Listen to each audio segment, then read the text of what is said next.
antara hikmah Allah, Allah melebihkan sebagian makhluknya di atas sebagian yang lain. Seperti bulan Ramadan sebaik-baiknya bulan, hari Jumat sebaik-baiknya hari dalam seminggu. Kota suci Mekah dan Madinah adalah kota yang paling Allah cintai. Semua ini karena hikmah Allah, dan Allah memberikan karunia-Nya kepada siapa saja yang Dia kehendaki. Demikian pula halnya dengan negeri Yaman. Allah Azza wa Jalla telah memuliakan negeri ini di antaranya negeri-negeri lainnya di dunia ini setelah Mekah dan Madinah. Penduduknya adalah orang-orang yang lembut hatinya, santun tutur katanya, dan cepat menerima kebenaran. Yaman merupakan sebuah negeri yang terletak di ujung semenanjung Arab. Meski tidak terlalu populer sebagai destinasi wisata, Yaman memiliki keindahan alam dan budaya yang menakjubkan. Dari kota-kota bersejarah hingga pegunungan yang indah, Yaman memiliki segalanya untuk memenuhi keinginan para wisatawan. Sejarah Yaman sangat panjang dan kaya. Yaman dikenal sebagai salah satu negeri tertua di dunia, bahkan sebelum kemunculan agama Islam. Pada masa lalu, Yaman pernah menjadi pusat perdagangan rempah-rempah seperti kapulaga dan cengkeh. Selain itu, Yaman juga memiliki sejarah sebagai pusat kebudayaan dan intelektual di dunia Arab. Yaman merupakan negara yang memiliki keindahan alam dan budaya yang sangat menakjubkan. Dari kota bersejarah hingga pegunungan yang indah. Ada beberapa ayat dalam Al-Quran yang menerangkan makna ini. Dalam hadis-hadis Nabi SAW juga dijelaskan hal yang semakna. Dalil dalam Al-Quran yang menunjukkan keutamaan penduduk Yaman, firman Allah Subhanahu wa Ta'ala. Hai orang-orang yang beriman, barang siapa di antara kamu yang murtad dari agamanya, maka kelak Allah akan mendatangkan suatu kaum yang Allah mencintai mereka, dan mereka pun mencintainya, yang bersikap lemah lembut terhadap orang yang mukmin, yang bersikap keras terhadap orang-orang kafir, yang berjihad di jalan Allah, dan yang tidak takut kepada celaan orang yang suka mencela. Itulah karunia Allah, diberikannya kepada siapa yang dikehendakinya, dan Allah Maha Luas pemberiannya, lagi Maha mengetahui. Quran Surat Al-Ma'idah ayat 54. Ada beberapa pendapat ahli tafsir mengenai makna ayat ini. Ada yang menjelaskan bahwa kaum yang dimaksud dalam ayat di atas adalah kaum Ansor. Ada yang mengatakan maksudnya adalah Abu Bakar As-Siddiq radhiyallahu anhu, yang di masa kekhalifahan beliau memerangi orang-orang yang murtad. Namun, pendapat yang lebih kuat mengenai identitas kaum yang disinggung dalam ayat di atas, sebagaimana dijelaskan oleh Imam Al-Qurtubi dalam tafsirnya, adalah penduduk negeri Yaman, kaumnya sahabat Abu Musa Al-Asy'ari radhiyallahu anhu. Turunnya ayat ini, terang Imam Al-Qurtubi, berkenaan dengan kabilah yang bernama Al-Asy'ari. Dalam riwayat disebutkan, setelah ayat ini turun, beberapa rombongan kapal dari kabilah Al-Asy'ari dan kabilah-kabilah lainnya dari negeri Yaman datang melalui jalur laut. Mereka adalah kaum muslimin yang tertindas di negerinya pada masa Rasulullah SAW masih hidup. Merekalah yang berjasa dalam penaklukan negeri Irak melalui perang Al-Qadisiyah pada masa kekhalifahan Umar radhiyallahu anhu. Penafsiran ini Imam Al-Qurtubi melanjutkan penjelasannya adalah penafsiran yang paling sahih mengenai makna kaum yang disebut dalam ayat di atas. Tafsir Al-Qurtubi jilid 8 halaman 52. Imam Ibnu Jarir at-Tabari rahimahumullah juga menguatkan penafsiran ini, sebagaimana yang beliau nyatakan dalam tafsir beliau. Menurut kami, pendapat yang lebih kuat mengenai penafsiran kaum yang dimaksud dalam ayat adalah sebagaimana diriwayatkan dalam sebuah riwayat yang bersumber dari Rasulullah SAW, bahwa kaum tersebut adalah penduduk Yaman, kaumnya sahabat Abu Musa al-Asy'ari. Tafsir at-Tabari 8-525. Kemudian ayat lainnya yang menerangkan keutamaan negeri Yaman adalah firman Allah Ta'ala, apabila telah datang pertolongan Allah dan kemenangan, dan kamu lihat manusia masuk agama Allah dengan berbondong-bondong. Quran Surat An-Nasr ayat 1-2.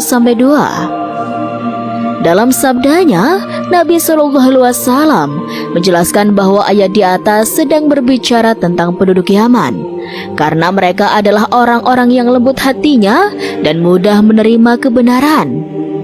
Dari Abu Hurairah radhiyallahu anhu, beliau mengatakan, tatkala diturunkan ayat, apabila telah datang pertolongan Allah dan kemenangan, dan kamu lihat manusia masuk agama Allah dengan berbondong-bondong, Rasulullah SAW bersabda, penduduk negeri Yaman telah datang kepada kalian.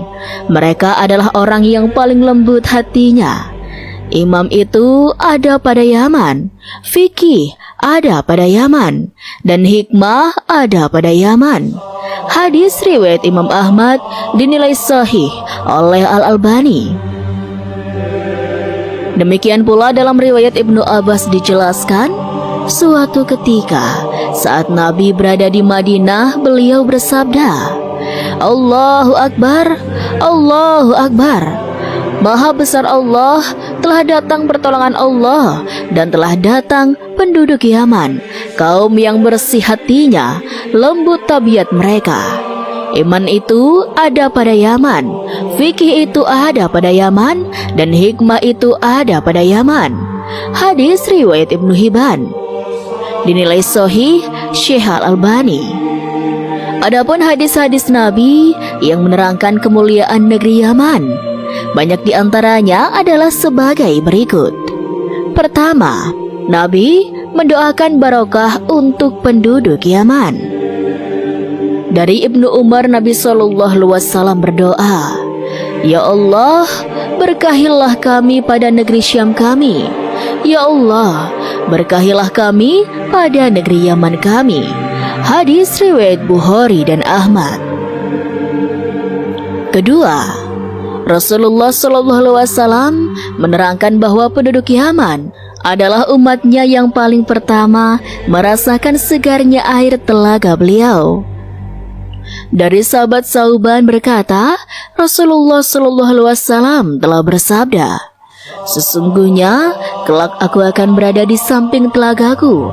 Kemudian aku akan menghalangi orang-orang yang akan meminum dari telagaku, agar penduduk Yaman dapat meminumnya terlebih dahulu. Aku memukul dengan tongkatku sehingga air telaga tersebut mengalir untuk mereka. Hadis riwayat Muslim. Inilah salah satu bentuk karomah untuk penduduk Yaman, di mana Rasulullah SAW mendahulukan mereka dalam hal meminum air dari telaga beliau, sebagai ganjaran atas baiknya perilaku mereka dan bersegeranya mereka dalam menerima Islam. Rasulullah mendahulukan mereka untuk meminum air telaga beliau, sebagaimana di kehidupan dunia mereka membela kehormatan Nabi SAW dari musuh-musuh beliau. Lihat syarah Sahih Muslim 62-15. Ketiga, mereka adalah sebaik-baik penduduk bumi. Suatu ketika, cerita Jubair bin Mut'im, kami bersama Rasulullah dalam sebuah perjalanan antara Mekah dan Madinah. Saat itu Nabi bersabda, hampir-hampir bangsa Yaman melebihi kalian. Mereka bak segumpal awan. Mereka adalah sebaik-baiknya penduduk bumi.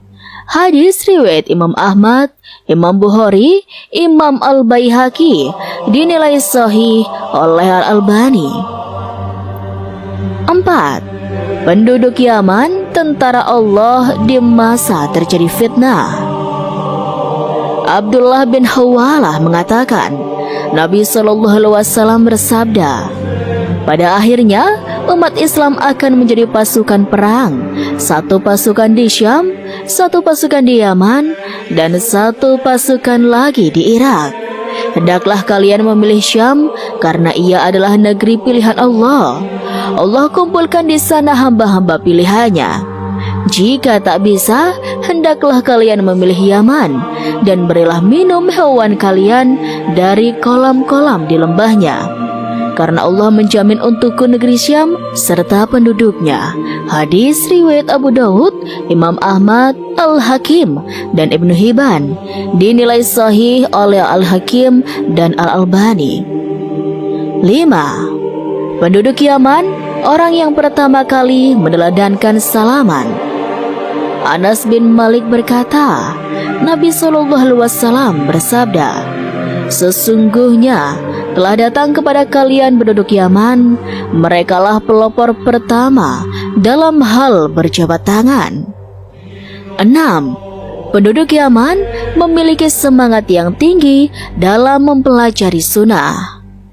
Sahabat Anas bin Malik menceritakan, suatu hari beberapa orang dari negeri Yaman datang menemui Rasulullah SAW seraya berkata, wahai Rasulullah, kirimkanlah untuk kami seseorang yang akan mengajari kami sunnah dan Islam.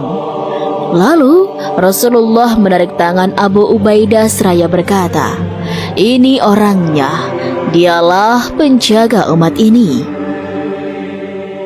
7. Penduduk Yaman adalah bangsa yang gigih menjalani ketaatan kepada Allah Subhanahu wa Ta'ala. Dari Abu Sa'id Al-Khudri radhiyallahu anhu, beliau mengatakan, Rasulullah SAW bersabda, sesungguhnya akan datang kaum yang kalian akan merasa minder jika membandingkan amalan kalian dengan amalan mereka. Apakah mereka kaum dari Quraisy ya Rasulullah? Tanya para sahabat. Bukan, mereka adalah penduduk Yaman, jawab Rasulullah. Hadis riwayat Ibnu Abi Asyim disahihkan oleh Imam Muqbil Al-Wadi'i. 8. Iman ada pada Yaman, hikmah ada pada Yaman. Dari Abu Hurairah radhiyallahu anhu, beliau mengatakan, tatkala diturunkan ayat, apabila telah datang pertolongan Allah dan kemenangan, dan kamu lihat manusia masuk agama Allah dengan berbondong-bondong, Rasulullah SAW bersabda, penduduk negeri Yaman telah datang kepada kalian. Mereka adalah orang yang paling lembut hatinya. Iman itu ada pada Yaman, fikih ada pada Yaman, dan hikmah ada pada Yaman. Hadis riwayat Imam Ahmad dinilai sahih oleh Al-Albani. Maksud fikih ada pada Yaman, terang Imam An-Nawawi dalam syarah Sahih Muslim. Maksudnya, fikih di sini maksudnya ungkapan tentang kefahaman dalam permasalahan agama. Sebagian fuqaha dan ulama ushul memaknai istilah fikih dengan suatu pengetahuan terhadap kaum syariat yang berkaitan dengan amalan badan melalui dalil-dalil yang berkaitan dengan amalan tersebut. Adapun mengenai makna hikmah, ada beberapa penafsiran di kalangan para ulama. Penafsiran-penafsiran tersebut berkisar pada sifat hikmah bijaksana. Setelah disaring kembali, lanjut Imam Nawawi, maka tampak makna hikmah adalah ilmu yang berkaitan dengan hukum-hukum syariat yang mencangkup pengetahuan tentang Allah Azza wa Jalla dengan kemampuan memandang permasalahan dengan basirah atau ilmu. Jiwa yang beretika, merealisasikan kebenaran, serta mengaplikasikannya dalam kehidupan sehari-hari, dan menahan diri dari mengikuti hawa nafsu dan segala hal kebatilan. Jadi, orang yang hakim atau bijak adalah orang yang memiliki sifat-sifat tersebut. Lihat Al-Minhaj jilid 1 halaman 220. Itulah sobat sedikit kisah kali ini, kurang lebihnya Rizky mohon maaf, dan sampai jumpa lagi di kisah-kisah selanjutnya ya sobat. Sekian dari Rizky, wassalamualaikum warahmatullahi wabarakatuh. Jangan lupa di subscribe, semoga berkah.